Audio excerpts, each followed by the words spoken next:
নমস্কার বন্ধুরা। ভোটদানের হারে এগিয়ে বোলপুর। বিকেল ৫টা পর্যন্ত সেখানে ৭৭.৭৭% ভোট পড়েছে। দ্বিতীয় স্থানে রয়েছে রানাঘাট কেন্দ্র। সেখানে মোট ভোট পড়েছে ৭৭.৪৬%। এই একই সময়ের মধ্যে বহরমপুরে ৭৫.৩৬%, কৃষ্ণনগরে ৭৭.২৭%, বর্ধমান পূর্বে ৭৭.৩৬%, বর্ধমান দুর্গাপুরে ৭৫.০২%, আসানসোলে ৬৯.৪৩% এবং বীরভূমে ৭৫.৪৫% ভোট পড়েছে। ৫টা পর্যন্ত এই ৮ কেন্দ্রে সামগ্রিকভাবে ৭৫.৬৬% ভোট পড়েছে। তো বন্ধুরা, আমরা প্রথমে দেখে নেব যে বহরমপুর লোকসভা কেন্দ্র থেকে কোন প্রার্থী বা জয়ী হতে চলেছে। তো বন্ধুরা, ২০২৪ সালের লোকসভা ভোটে বহরমপুর কেন্দ্রে মোট ভোটার রয়েছে ১৭,৮৩,০৭৮টি। সেখানে কংগ্রেসের তরফ থেকে মনোনীত প্রার্থী রয়েছে অধীর রঞ্জন চৌধুরী এবং তৃণমূলের তরফ থেকে প্রার্থী রয়েছে ইউসুফ পাঠান এবং বিজেপির তরফ থেকে মনোনীত প্রার্থী করা হয়েছে নির্মল কুমার সাহাকে। আমরা যদি একটু ২০১৯ সালের লোকসভা নির্বাচনের দিকে তাকাই, তাহলে সেখানে আমরা দেখতে পারবো যে ২০১৯ সালে কিন্তু এই বহরমপুর লোকসভা কেন্দ্রে জয়ী হয়েছিলেন অধীর রঞ্জন চৌধুরী। তিনি মোট ভোট পেয়েছিলেন ৫,৯১,১০৬টি, অর্থাৎ ৪৫.৪৩%। এবং সেখানে দ্বিতীয় স্থানে ছিল তৃণমূলের মনোনীত প্রার্থী অপূর্ব সরকার। তিনি মোট ভোট পেয়েছিলেন ৫,১০,৪১০টি, অর্থাৎ ৩৯.২৩%। কৃষ্ণ জোয়ারদার, তিনি বিজেপি থেকে তৃতীয় স্থানে ছিলেন। তিনি ভোট পেয়েছিলেন ১,৪৩,০৩৮টি। তো বন্ধুরা, জনমত সমীক্ষা, সি ভোটার, এবিপি আনন্দ, নিউজ 18 এবং বড় বড় রাজনীতিবিদদের বিশেষজ্ঞ সিএনএক্স বিভিন্ন পোলিং অনুযায়ী এই বহরমপুর লোকসভা কেন্দ্রে এবার জয়ী হতে চলেছে অধীর রঞ্জন চৌধুরী। কৃষ্ণনগর লোকসভা কেন্দ্রে ২০২৪ সালের মোট ভোটার সংখ্যা রয়েছে ১৭,৫৫,৬৩১ জন। এখানে তৃণমূলের তরফে মনোনীত প্রার্থী করা হয়েছে মহুয়া মৈত্রকে এবং বিজেপির তরফ থেকে মনোনীত প্রার্থী রয়েছে অমৃতা রায় এবং সিপিএম ও কংগ্রেসের যৌথভাবে মনোনীত প্রার্থী রয়েছে এস.এম. সাদি। তো বন্ধুরা, আমরা একটু দেখে নেব লোকসভা নির্বাচন ফলাফল ২০১৯ সালে কি হয়েছিল। তো সেখানে জয়লাভ করেছিল মহুয়া মৈত্র তৃণমূলের তরফ থেকে। তিনি মোট ভোট পেয়েছিলেন ৬,১৪,৮৭২টি এবং দ্বিতীয় স্থানে ছিল কল্যাণ চৌবে। তিনি মোট ভোট পেয়েছিলেন ৫,৫১,৬৫৪টি এবং তৃতীয় নম্বর স্থানে ছিল শান্তনু ঝা। তিনি মোট ভোট পেয়েছিলেন ১,২০,২২২টি। তো জনমত সমীক্ষা, সি ভোটার, সিএনএক্স এবং বড় বড় রাজনৈতিকবিদদের তরফ থেকে উঠে আসছে এবার এই কৃষ্ণনগর লোকসভা কেন্দ্রে হাড্ডাহাড্ডি লড়াই রয়েছে। তবে এই লড়াইয়ে সম্ভবত জয়ী হিসাবে বিজেপি প্রার্থী অমৃতা রায় জিততে চলেছে বলে অনুমান করা হচ্ছে। পরবর্তীতে আপনাদেরকে জানিয়ে দেব রানাঘাট লোকসভা কেন্দ্র।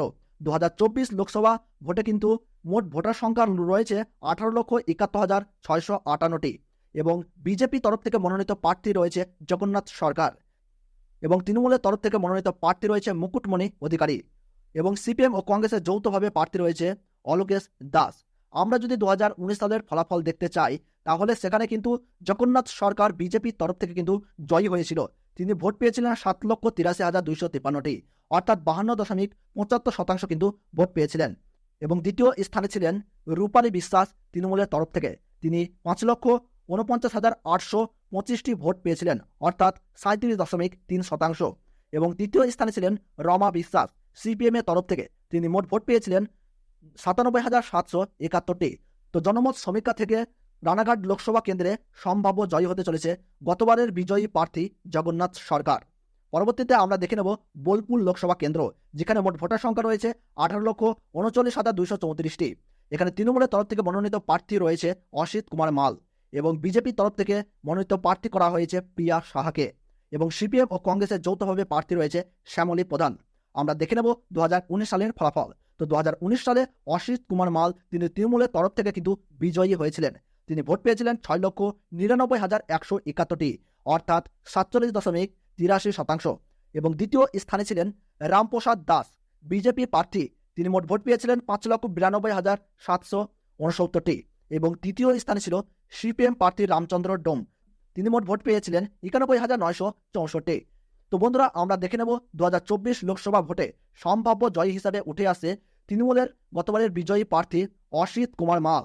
তিনি সম্ভাব্য বোলপুর লোকসভা কেন্দ্রে ২০২৪ সালে জয়ী হতে চলেছে। পরবর্তীতে আমরা দেখে নেব বর্ধমান পূর্ব। মোট ভোটার সংখ্যা রয়েছে ১৮,০১,৩৩৩টি। এবং তৃণমূলের তরফ থেকে মনোনীত প্রার্থী রয়েছে শর্মিলা সরকার এবং বিজেপির তরফ থেকে প্রার্থী রয়েছে অসীম কুমার সরকার।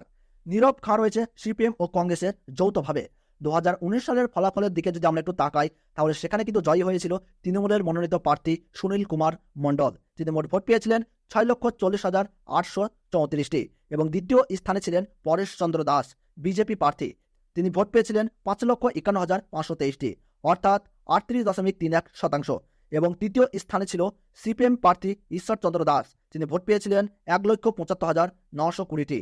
তো 2024 সালের লোকসভা ভোটে সম্ভাব্য জয়ী হিসাবে তৃণমূল প্রার্থী শর্মিলা সরকার এবং অসীম কুমার বিজেপি প্রার্থীর মধ্যে একটি তুমুল লড়াই চলছে, হাড্ডাহাড্ডি লড়াই চলছে। তবে বিভিন্ন রকম জনমত সমীক্ষা, ভোটারের সমীক্ষা অনুযায়ী কিন্তু এই কেন্দ্রে এবার জয়ী হতে চলেছে বিজেপি প্রার্থী অসীম কুমার সরকার।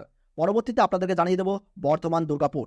সেখানে মোট ভোটার সংখ্যা রয়েছে 2024-এ 18,51,780টি এবং বিজেপি তরফে মনোনীত প্রার্থী রয়েছে দিলীপ ঘোষ। তৃণমূল তরফে মনোনীত প্রার্থী রয়েছে কীর্তি আজাদ এবং সিপিএম এর তরফে প্রার্থী রয়েছে স্বীকৃতি ঘোষাল। আমরা যদি একটু দেখি 2019 সালের লোকসভা ভোটের ফলাফল, সেখানে কিন্তু জয়লাভ করেছিল বিজেপি প্রার্থী সুরেন্দ্র সিং অলুহুওয়ালিয়া। তিনি মোট ভোট পেয়েছিলেন 5,98,376টি, অর্থাৎ 41.75% এবং দ্বিতীয় স্থানে ছিলেন মমতাজ সংঘমিত্রা। তিনি ভোট পেয়েছিলেন 5,95,937টি। তিনি তৃণমূলের মনোনীত প্রার্থী ছিলেন এবং সিপিএম এর মনোনীত প্রার্থী ছিলেন আবাস রায়চৌধুরী। তিনি 1,61,329টি ভোট পেয়েছিলেন। তো বিভিন্ন জনমত সমীক্ষা থেকে বর্তমান দুর্গাপুর এই কেন্দ্রে উঠে আসছে দিলীপ ঘোষ, অর্থাৎ বিজেপি প্রার্থী দিলীপ ঘোষ কিন্তু সম্ভাব্য জয়ী হিসাবে উঠে আসে দিলীপ ঘোষের নাম। পরবর্তীতে আপনাদেরকে জানিয়ে দেব আসানসোল লোকসভা কেন্দ্র, যেখানে মোট ভোটার সংখ্যা রয়েছে 17,70,281টি এবং তৃণমূলের প্রার্থী রয়েছে শত্রুঘ্ন সিনহা, সুরেন্দ্র সিংহ অলুহলিয়া বিজেপির তরফে কিন্তু প্রার্থী রয়েছে এবং সিপিএম প্রার্থী রয়েছে জাহানারা খান। 2019 সালের লোকসভা কেন্দ্রে আমরা যদি দেখি, তাহলে কিন্তু এই কেন্দ্রে জয়ী হয়েছিল শত্রুঘ্ন সিনহা, তৃণমূলের প্রার্থী। তিনি মোট 6,56,358টি ভোট পেয়েছিলেন, অর্থাৎ 57.25% এবং দ্বিতীয় স্থানে ছিল অগ্নিমিত্রা পাল বিজেপি প্রার্থী। তিনি ভোট পেয়েছিলেন 3,53,149টি। তো বন্ধুরা, জনমত সমীক্ষা, ভোটার সমীক্ষা, এবিপি আনন্দ, সিএনএক্স থেকে জানা যাচ্ছে এবার এই আসানসোল লোকসভা কেন্দ্রে জয়ী হতে চলেছে তৃণমূল প্রার্থী শত্রুঘ্ন সিনহা। পরবর্তীতে আপনাদেরকে জানিয়ে দেবো বীরভূম লোকসভা কেন্দ্র। বীরভূম লোকসভা কেন্দ্রে 2024-এ মোট ভোটার সংখ্যা রয়েছে 18,57,022টি, যেখানে তৃণমূলের তরফে মনোনীত প্রার্থী করা হয়েছে শতাব্দী রায়কে এবং বিজেপি তরফে প্রার্থী রয়েছে দেবতনু ভট্টাচার্য, কংগ্রেস তরফে প্রার্থী রয়েছে মিল্টন রশিদ। 2019 সালের দিকে যদি আমরা একটু তাকাই, তাহলে সেখানে জয়লাভ করেছিল শতাব্দী রায় তৃণমূল প্রার্থী হিসাবে। তখন ভোট পেয়েছিল 6,54,077টি এবং বিজেপি প্রার্থী দুত কুমার মণ্ডল ভোট পেয়েছিলেন 5,65,153টি, অর্থাৎ 38.97% ছিল ভোটের হার। বিভিন্ন জনমত সমীক্ষা, ভোটার, সিএনএক্স এবং বড় বড় বিশেষজ্ঞদের মতামত অনুযায়ী বীরভূম লোকসভা কেন্দ্রে শতাব্দী রায় এবং দেবতনু ভট্টাচার্যের মধ্যে বিরাট একটি টক্কর কিন্তু চলছে। তবে জনমত সমীক্ষা থেকে জানা যাচ্ছে সম্ভাব্য জয়ী হিসাবে শতাব্দী রায়ের নাম কিন্তু উঠে আসছে। তো বন্ধুরা, এই ছিল আজকে গুরুত্বপূর্ণ ভিডিওটি ভালো লাগলে ছোট্ট একটি লাইক করবেন, চ্যানেলটিতে নতুন দর্শক হয়ে থাকলে চ্যানেলটি সাবস্ক্রাইব করবেন এবং আপনি কোন জেলা থেকে ভিডিওটি দেখছেন তা কমেন্ট বক্সে জানাতে ভুলবেন না।